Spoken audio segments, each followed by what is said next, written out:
All right, welcome back here to Frederick Douglass High School. William Warfield here alongside Coach Allie Tucker of Tates Creek. And Coach Tucker, first off, man, I know you're excited about the new season getting ready to start, and you got a heck of a team. I mean, you guys are loaded, it seems like, again. We've got a good group that came back this year. We're returning a lot of players that played a lot of minutes last year on a team that was able to make a pretty good run. So, we feel good about the team we have coming back. I don't think it's any mystery that Carson Prigge tearing her ACL, that was a pretty big hit for us. So it'll take us some time to figure out exactly what we're going to look like without her. But we still feel good about the players we have coming back. I read something that you had put out. I don't know if it was with the Herald Leader or with Bluegrass Soccer or whoever it was, but you can't really replace a player like Carson. You said that it's going to take a team effort. Maybe 10 players can step in there and fill it at times, but not one player can replace her. Yeah, I mean, I think she's probably one of the better players, not just in the area but in the state. So we don't expect one person to fill her shoes, but we've got a girl who transferred in from Russell named Callan Johnson. She's a junior, and a lot of people, don't know a lot about her, but she plays a similar position to Carson, so she'll help fill the gap, especially early on. And then we've got some other players, Emma Healy, Alex Smith, who used to play up top, and, we're moving her around some different places. So, I think the girls, they love Carson, and they're going to do whatever they can to kind of pick up where she left off. Well, you got a heck of a keeper, and that's really a big key to winning here in Central Kentucky. It seems like is you got to be able to stop those the aggressive attacks, if you will. And Jenna Salash, I mean, she's one of the best in the game. She is. She had a really good, especially into her season last year, and she's basically coming back as a third-year starter, and it really helps to have that experience. I mean, I always say that if you've got a good goalkeeper, you've got a chance. But we also have two keepers who get a lot of playing time as well. A junior, Yasmin Shalas, and a senior, Kendall McIntyre. So, we feel pretty good about any of those three girls if they had to step in and play. Last year, talk to me about last season and how you guys finished up last year. Yeah, we felt like things were kind of coming together toward the end of the year. We had a tie against West Jessamine there at the end, which gave us some confidence going into postseason, and we really finished, our last, I think, eight or nine games, we were on a pretty good roll there. And, then we got over the hump beating Dunbar in districts and the shootout, and I think that just gave us kind of the jolt that we needed. And we were still a relatively young team last year, so, by the time the end of the season rolled around, some of those players, they've been, even though they were sophomores, they basically had started for 2 years, so it just kind of came together at the right time.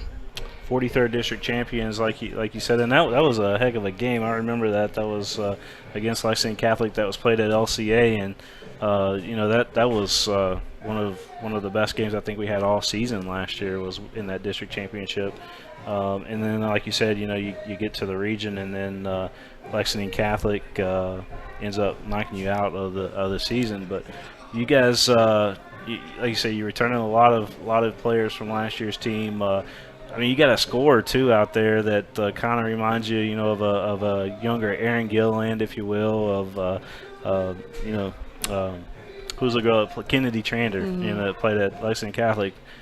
Shay Robertson's got that type of game.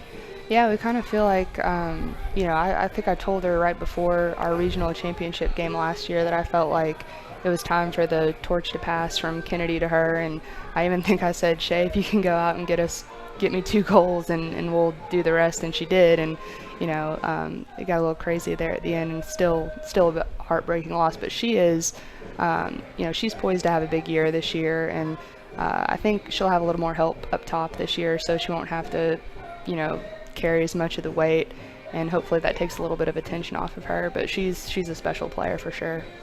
You've got a former player that played underneath the Tates Creek system over there underneath Tates Creek at the school, but coaching Dunbar now too. How does that make the Dunbar game a little bit more exciting for you? Oh, that's always a big game, no matter what. I'm really excited for her. I mean, it's great to see players that used to play at Tates Creek who are in the coaching world now, and she's going to do a great job, and she's got a good team. I think they're a little bit young, but they've got a lot of talent. So I'm excited to see what she does with them there. And I told her, win all the games, but take it easy on us.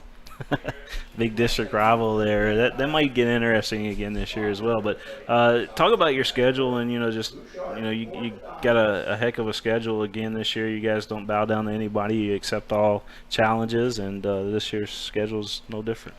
Yeah, just our district games alone provide a big challenge for us, and then this tournament to start the year is always a good way to see where you are. And then the Lexington Catholic tournament, which is, I think every bit as good as the Final Four when it comes down to competition. So we're excited that we get to go play in that tournament again, and that'll be a good test for us at a good time of the year to see where we are. I'm gonna multitask here, Coach, if you don't mind. But, I've got to go get my team warmed up here in a minute. So. Yeah. So what's the big keys to success this year for your team? I think us kind of figuring out what it's going to look like in the middle of the field, without having Carson there, that's played such a huge role for us. But, I think other than that, staying healthy and figuring out how we can just continue to get better, not get complacent, not get comfortable. I think our junior and senior players, we have a lot of them, and it's time for them to really step up and make the most of their upperclassmen years. I think special things are ahead for the Lady Commodores over there. Is it Lady Commodores, or do you just call yourself Commodores? You can call us either one. We'll accept either one. How about Tates Creek's women's soccer? There you go. Because That'll work. You guys are serious over there about that program. It's definitely one of the best programs in the state of Kentucky. And Coach Allie Tucker, you're one of the best coaches as well, and we appreciate your time here today. Well, thank you. I appreciate it, and we look forward to seeing you guys around this year a lot. Yes, ma'am. Coach Allie Tucker with the Tates Creek High School Commodores. They are again a top team here in the state of Kentucky, and we're looking forward to their game coming up next here live on PrepSpin. And Jared will be with us here in just a little bit. Once again. But again, want to thank everybody for tuning in.